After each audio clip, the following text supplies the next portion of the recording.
So the other day I posted this video right here which talked about what I call magic moments inside of macOS, which are these features or utilities that kind of go overlooked but give you these aha moments, like being able to copy and paste across your different iDevices and macOS, or being able to use your iPad to wirelessly annotate something on a screenshot from macOS, and there's an abundance of other ones, so I'll leave that video linked down below. But it got me thinking about iOS specifically and what those magic moments are like purely inside of your iPhone, because there's an abundance of them. So in this video, what I want to do is talk about those same magic moments, but iOS edition, and see if it fits into your workflow or your day-to-day lives, because there's some good ones on here which I think a lot of people benefit from. So without further ado, let's talk about those iOS magic moments. Let's get into it. So let's pull up the iPhone over here, and let's start off with some of the simpler features that people can just pick up and use right away, and then as we move along in the video, things will get a little bit more involved, but they'll get extremely more useful. And the first one is going to be a built-in application that not a lot of people know about, and it's going to be the Measure app. Now I pulled it up via Spotlight, it's right there, we'll click on it, and this is two different applications in one that I use very often. The first one's going to be the virtual measure or the ruler. Being able to just pinpoint a little place right here and then move the ruler over here to give you an exact foot in length is an amazing thing to have. Now I wouldn't use this if you need pinpoint accuracy, like if you need things down to the millimeter, maybe grab a physical ruler, but if you're just measuring a room to see if it's like a 10 by 10 room or to get an idea of where things should be, this is going to be more than enough and more than accurate enough, especially because it uses the LiDAR scanner on the rear of your iPhones if you do have a pro level iPhone. And then to get even further detail, you can click on the top left corner, you get the measurement, the last measurement that you have, you can clear them all, you can go back to reduce this or undo the actual ruler you put on there, so it's pretty well built out, but it's a perfect utility to use when you need it. And then secondly, you have your leveler.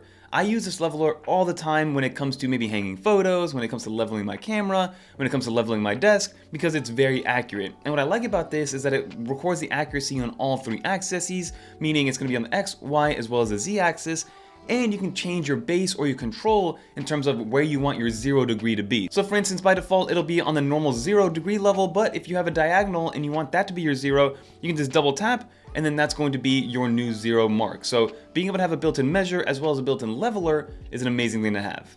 So another fun one that I've been using more and more is using your on-device assistant, aka Siri, to help you out with things that involve chance. So how we use this all the time is if, for instance, one of us has to go downstairs and we're gonna decide who's gonna go downstairs to grab something, we'll quote unquote flip a coin. So we'll say, flip a coin for me. And then as you can see on the screen, it's gonna show up and it'll let you know which one it is, whether it's heads or tails. And you can do the same thing with, pick a number between 1 and 100 for me.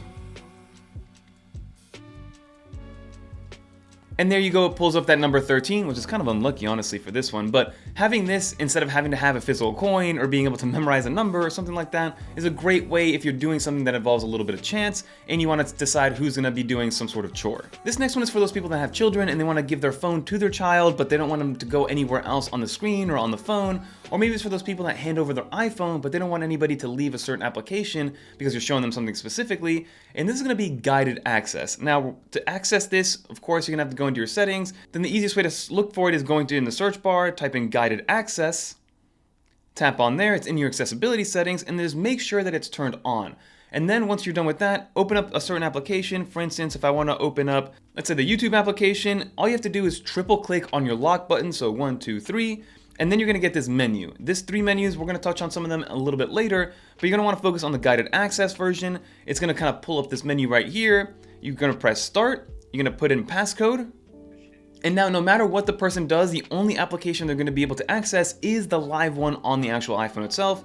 So they can go anywhere inside of YouTube, but if they try to leave YouTube, they will not be able to. The only way that they'll be able to leave YouTube is if you triple click and then input that password again. So this is, again, great for those people that want to hand their phone over to somebody, but don't want anybody to leave the certain application that they're showing off. Another big one that I use on the iPhone itself is going to be the text replacement. So if you have something that you send to people often, maybe your email, your address, a phone number, or maybe some sort of phrase that somebody would know and you don't want to type that whole thing out, it's very easy to create a keyboard shortcut. So go into your settings, go into your keyboard or go into your general, then go into your keyboard, then go into where it says text replacement, and then you're going to want to add in here. So let's press the add button. You're going to create the phrase that maybe you're going to want to create a shortcut for. So let's say you want to put your address in here, which I've already done. And then if you want to create the shortcut being 123, so that means every single time in any text field that you type in the numbers 123, then it'll give you the option to replace that with whatever you want to replace it with. So you can see here, if I type in 123 into this note, it's going to let me keep 123 if I want to, but the main suggestion is going to be my address right there. So you can do this with any type of text, and it's an amazing thing to have in here because it makes it much easier to send some phrases that you often send out. A few other ones that I do want to mention in here, which makes my life super easy, especially maybe when traveling, is that with the new update to iOS 18, if you go into the calculator application, on the bottom left-hand corner, you have these new options, right? You have the basic, scientific, and math notes, but you also have the convert option. By default, it's going to be turned off. So let's go over here, and what I like about this is that you do not need to be on the internet, have data, or be on Wi-Fi in order to have this. So if you're out and about in another country, maybe you don't have cell signal, and you're kind of worried about what the conversion rate is, you can easily pull it up, and it lets you know when it was last updated. So for instance, if I want to know how much $100 is in euros, that means it's $94, and to get an idea to make sure that it's been updated at least fairly recently, tap one of those actual currencies, so I'll tap on the USD, and on the bottom right-hand corner, you'll see that it was updated 1 hour ago. So at least you'll know if you are out and about, and maybe you were staying at a hotel overnight, but then you go out all day, it'll let you know that it has been updated over the last few hours or the last few days, so at least you have some sense and idea of what the current conversion is. And then another built-in feature that I use very often is going to be the background sound. So now you have two ways to access the background noise. You might have noticed that when we triple-click the lock button, we had the menu and you have the ability to bring up background sounds, but the way that I like to normally access it is through your control center, and you have that little ear. If you long press on the ear, you can click on the background sounds, and then you have all these different sounds you can choose from balanced noise to bright noise to ocean to rain to stream, and you can change up the volume of how loud that's going to be. So if you're a white noise type of person and you need some sort of ambient noise when you're working, you don't need to download a separate application, you can just use whatever's built in to your iPhone. Now this next one might be foreign to some people, and you might wonder why you would even want to do this, but for those people that are parents and they want to be able to use their phone while they're putting their kid to sleep, or maybe you want to use your phone in a dark environment so it doesn't blast your eyeballs, or maybe your significant other, not to keep them awake, there's something called white point reduction. So if you go down and you type in white point into your spotlight, you have this option called reduce white point. And what this does is that even after you bring your brightness down all the way to 0 on your iPhone, it reduces the brightness even further after the fact. So if I go into my settings, and again, the easiest way to look something up is just to search it in the settings, so reduce white point. You can turn it on and then change the actual level of reducing the white point. But what I like about it is that it lets you reduce the brightness to allow you to use your phone without bothering people when you're in pitch black environments, because these screens are way too bright, even in the lowest brightness setting. So what I like to do is create a shortcut around this. So if we go into our lock screen, long press, then press customize, then go into the lock screen again, you can actually change the toggles here. So again, you can change the flashlight or the home button. I'm gonna change the home button. We're gonna add a new one. We're gonna go down to where it says accessibility. And then we're going to tap on that reduce white point option, and now it's going to be built into your lock screen. So you no longer have to go into your settings or go into your spotlight to search this new setting. You can just put it on here and tap it on, and you can even create a focus mode around this, maybe saying bedtime. So then this always shows up only in certain times of the day when you need it, which I think is a great feature to have. So if you're anything like me and tend to forget things or want to write things down immediately when they come to your mind, one of the best ways that I've been able to do this is to create voice memos and voice notes, especially using my Apple Watch that I have right here. So it's very easy to go into your Apple Watch, create a voice memo, and then what I like about it is that after you create that voice memo, it is then built into your voice memos application. Here's a test. I just want you to remind myself to be able to do something like this. And then the Voice Memos app has gotten extremely robust over the years, so you can see that this recording too just happened on my Apple Watch. We'll tap on here. You can even then go into it and then get a transcription of what you said. So the transcription will happen, it'll let you know exactly what you said, and then you're able to manipulate that text however you see fit, like copying, pasting it, and then moving it into a notes or something like that. And then to take this even one step further is inside the Notes application itself, you're able to actually set and record voice memos and then transcribe them, and then even with Apple Intelligence, summarize them, which I think is something that I would have wanted back when I was in school and I was in lecture hall. So what you're gonna do here is click on the little paperclip, and then you're gonna add record audio, press that start button, and then it's gonna start to record that audio for you. So let it talk, let it do its thing, and then after a while, once you're done with it, we'll pause it, we'll press done, and then it'll show up as a little card on here to let you know exactly what was being said. You get a little preview on the bottom. That preview is Apple Intelligence related, so if you don't have Apple Intelligence, it won't show up, but you still get the ability to record a voice memo in the Notes application, so no worries on that. And then if you tap in here, you get even more functionality, like being able to see exactly what was said. You can summarize it even more so. And again, this can be done with a 1 hour voice voice recording, no problem. So definitely keep that in mind as one of the ones that you would use, especially when you're trying to record and summarize a long extended voice memo. So now this next one is probably one of the cooler ones that we've seen in a long time, and it's going to be the ability to record a phone call as it's happening. So when you receive a phone call, there's going to be a new option on that top left-hand corner of your call screen, and once you tap on that, it's going to prompt the other person that this is going to be a recorded call. So that way everybody involved in the phone call is fully aware that the call is being recorded. Once the call is being recorded, again, you can record it for as long as you want. You can stop the recording in the middle of the phone call if you want to. But once that's done, then it's going to create a little folder inside of your notes application, and it's going to be saved the same way that that voice memo note that I mentioned earlier was saved. So you'll get a little card on there that'll not only give you the transcription and the recording, but then it'll also summarize it for you. And then in the transcription, it'll let you know who said what, when they said it, and it'll dictate exactly who was the one saying what they were saying, which I think is a great thing to have. So if you need to be able to record a phone call from time to time, it is now built natively into Apple's phone application, which I think is amazing.